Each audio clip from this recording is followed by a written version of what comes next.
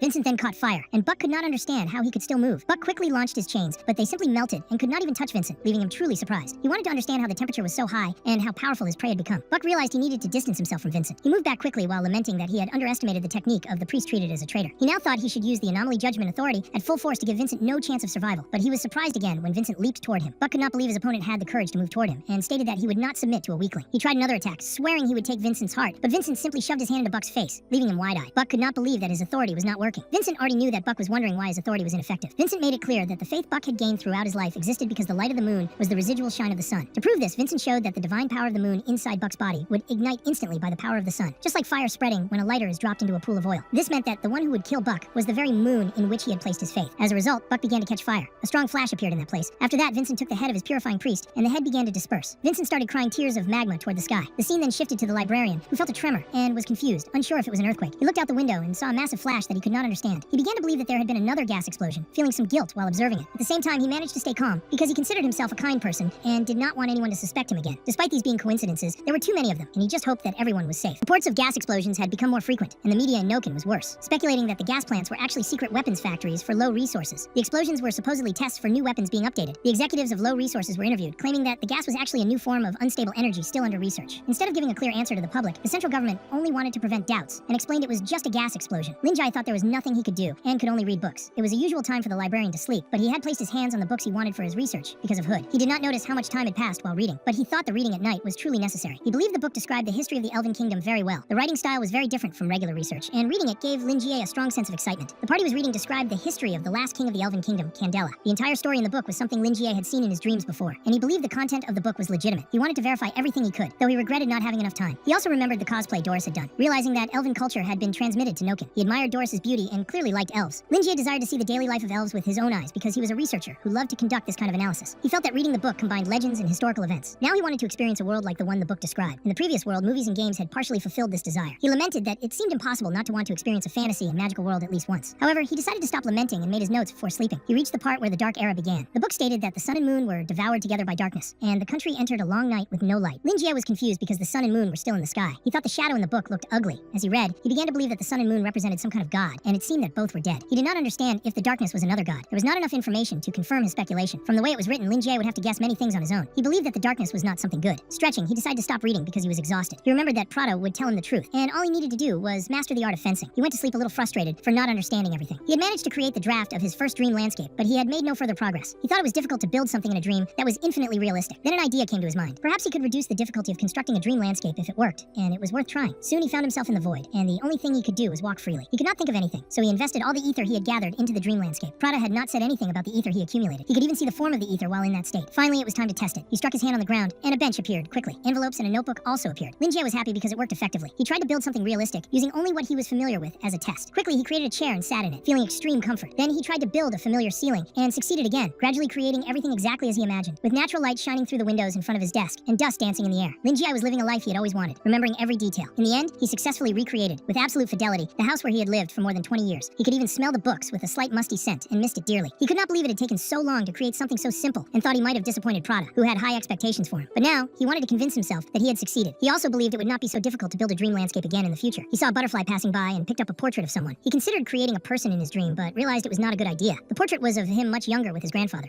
The scene then shifted to Lua, who had just woken up. She turned off the alarm and got up to brush her teeth. Afterwards, she prepared food and went to wake her boss. She did this in an unusual way, making a swimmer's jump onto Lin Jie's bed. The scene then shifted to him eating, feeling annoyed. However, he had told Lua to wake him up more extremely if he did not get out of bed on time, so he could not blame her. He just did not want to be crushed by her again. Lua glanced at him, and he noticed. She quickly hid her face while eating from her bowl. Lin Jie observed that her hair was growing back and turning black. He remembered that when she had arrived, she was badly injured and unhealthy, so her hair had previously lacked nutrients. This made him realize she had suffered more than he had imagined, and he was glad she was now okay. He continued observing her. Poor Lua became frustrated and slightly confused, but he found her very cute while chewing, and wondered if she had anything to say. He was in no rush and only wanted her to eat properly and drink something first. She drank and saw that her boss had noticed, wondering if her actions had met his expectations. Ultimately, she had acted on her own without consulting her boss. The scene shifted to the previous night, when Walpurgis wanted her to help Vincent, but the girl did not know how. Walpurgis reassured Lua, explaining that all she could do was unearth the remains of the sun buried in the dream landscape and drag Vincent into that dream world. He had the Holy Bible of the Sun, and she needed to give him the sun's remains. Vincent could not contact people too difficult to handle, as it would damage his consciousness. Therefore, Lua had to contact him after using her authority. Lua now wore the Iron Mask of Wisdom, which would give her a large amount of knowledge. She did not feel very comfortable, but she wore the mask. Walpurgis explained that she had enchanted it so that no one would recognize Lua, and Vincent's consciousness would not be affected. Lua thought the mask was very ugly, and asked if there was another way, but Walpurgis explained it was impossible. The store's authority had been taken by another party, and even if they tried to force the false god to appear, they would not succeed with their current power. Walpurgis also clarified that her remaining power only allowed the dream landscape to appear. She could not intervene in reality. Lua did not understand why Walpurgis did not wear the mask herself, since Vincent would not recognize her. Walpurgis explained that the mask could not suppress her presence, and if Vincent saw her, his soul could disappear without a trace. Lua realized she had been tricked by Walpurgis and did not know how to reverse her decision. Walpurgis then departed, explaining that she would unearth the sun's remains she had buried earlier. Lua realized life was not easy, and that she needed to be strong. She successfully completed her mission, and delivered the sun's core to Vincent. Walpurgis saw that the Pope was shocked by Vincent's power, but still did not fully understand that it was the power of the sun. Vincent had exploited the lack of information and the arrogance of his enemies, destroying an entire session and 2 apostles at once. Walpurgis thought this was a good opening. However, Lua felt they had not been able to save the old priest or the citizens of the slum. They only achieved their objective. Walpurgis removed Lua's mask and saw that she was a good and kind girl. She explained that Lua no longer needed to wear the ugly mask because she had a very cute face and should not hide her beauty. Walpurgis also clarified that their actions had accelerated the conflict, and the lives sacrificed had unfortunately been necessary because they still did not have the strength to intervene directly. Walpurgis believed that Vincent had an excellent foundation because the divine power of the moon shared the same source as the sun. He had accepted the power of the sun well because of this. She thought he was the perfect candidate, especially combined with the Holy Bible of the Sun. The best part was that he had become a victim of the church and would turn against it. If Lua had not given him the remains of the sun, his fate would have been much worse, and the false church would have treated him like an insect, crushing him repeatedly with everything they had. If they had not triggered the conflict earlier, the church would have attacked Vincent in the same way, showing that their involvement made no difference in how he would have been targeted. Lua just watched and listened carefully. Walpurgis told her to be strong because she would face similar situations in the future, as she had inherited her dream landscape. To prevent tragedies, Lua would have to make the best possible decisions in the future, and she wanted to do her best. Walpurgis also clarified that their actions were exactly the best choice that Lua's boss had made. He had guided them, and was only waiting for them to cooperate willingly. Lua was very surprised to learn this. Walpurgis added that Lua knew something he also knew, but the difference was that he never spoke about it. Walpurgis did not know the librarian's objectives, but wanted to see what surprise he might have for her, as she did not expect to feel Prada's presence in him. Prada had been an old ally of Walpurgis. She believed that her ally was searching for a way to return to reality, which was why she worked with the mysterious bookstore owner. Only he could make Prada change her behavior. She believed he was not human and was hiding too much, but in the end, she was on the same side as him. Unfortunately, Prada was destined to disappear sooner or later, a process that accelerated after she passed the dream world and transferred her power to Lua. Otherwise, Prada would have had to fight her former ally for this opportunity. Since Prada succeeded, Walpurgis believed she could also succeed, and did not want Prada to have all the fun alone. Lua admitted to Walpurgis that she was worried because she thought it was a selfish decision to accelerate the process, fearing it might negatively affect her boss's plans. Walpurgis acknowledged that this was possible, but said Lua could ask her boss about it. However, she thought the girl did not need to worry. Linji treated her very well, and probably would not blame her. Still, Lua was concerned. Even after all this, she could not take action without informing her boss, but she thought it was useless since he probably already knew. She just wanted to know if he agreed with her decision. In the end, she decided to tell him. Linji knew what kind of reaction she would have, believing she had questions for him. He thought he should be patient and guide her as best as possible. Lua explained to her boss that she wanted to be the moon. Linji could not believe what he had just heard, thinking she meant she wanted to be Sailor Moon. In the end, he began to smile, thinking he had truly welcomed a very cute child. He did not expect her to be so creative early in the morning. He remembered a teacher asking what kind of person students wanted to be when they grew up. The children gave many different answers, most wanting to be superheroes. Not just those, but also non-human characters and fictional characters from TV shows and movies, from main characters to side characters, including those from classic anime and games. All childhood idols illustrated in historical articles and legends. Lin Jie did not care. Children always answered in ways that expressed imagination and creativity. He thought Lua was slightly more mature than people her age due to the suffering she had endured, but now he realized she was a pure, innocent child. He imagined her face smiling like the moon in the Teletubbies, which he found very funny. Lua somehow felt ridiculed and became very angry, but at the same time, she felt discouraged. She also thought her boss did not care about how much he had changed people's lives. He only expected them to return to him every time. He guided them as if controlling their destiny. Lua believed he was a kind of god supervising everything. Perhaps the actions she found impressive were just child's play to him. She thought he looked excited because she viewed things that way. She wanted to understand why he was laughing and why she wanted to be the moon. Lin Jie noticed a sudden change in her emotions, which made him start thinking quickly. He sees that Lua seems frustrated and sad and believes that his actions may have offended her. He remembers that she is not easy to deal with, especially when he asks her to learn some words from the dictionary, which always ends in an exchange lecture. And he was only teaching her because she really needed it. His method has always been open and welcoming, which is why he has always been a beloved teacher among the students. However, he also feels that he needs to agree with her, even if she sometimes has strange thoughts. So he simply agrees with her and tells her that he will support her no matter what happens. He smiles at her, even if only to avoid making her feel worse. Lua feels sad because she does not sense much conviction from Lin Jie, but if what he said means he approves of her actions and those of Walpurgis, she feels as if a huge weight is lifted from her shoulders. The librarian is happy because the girl seems calm. Since this is a rare opportunity, he plans to teach her some values. He expresses that her ambition is very high, but it will not be easy. She will need to make a good plan, and he wants to know how she came up with the idea and why she wants to become the moon. The girl is surprised by his questions and remembers when she was pulled into the dream world by Walpurgis. She feels shocked and excited for the first time in her life. She simply thinks that the dream world, filled with the starry sky, is beautiful. This makes her want the dream world for herself. She ends up agreeing with Walpurgis and takes ownership of the dreamscape, even if she feels deceived at the time. She finds Walpurgis being the owner of the dreamscape truly mesmerizing.